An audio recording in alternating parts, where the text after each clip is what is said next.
জুলাই আগস্টে গণহত্যার ঘটনায় মানবতা বিরোধী অপরাধের মামলায় পলাতক সাবেক প্রধানমন্ত্রী শেখ হাসিনা ও সাবেক স্বরাষ্ট্রমন্ত্রী আসাদুজ্জামান খান কামালকে আত্মসমর্পণের নির্দেশ দিয়ে বিজ্ঞপ্তি জারি করেছে আন্তর্জাতিক অপরাধ ট্রাইব্যুনাল। আজ মঙ্গলবার এই বিজ্ঞপ্তি জারি করেন ট্রাইব্যুনালের রেজিস্ট্রার। পত্রিকায় এই বিজ্ঞপ্তি প্রকাশ করা হয়েছে। আগামী 7 দিনের মধ্যে হাজির না হলে তাদের অনুপস্থিতিতে বিচার কাজ চলবে।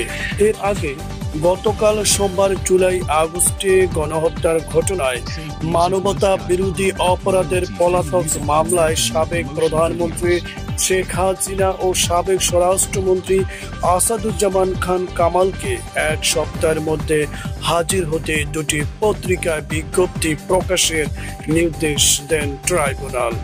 আগামী 24শে জুন এই মামলার পরবর্তী শুনানির দিন ধার্য করা হয়েছে।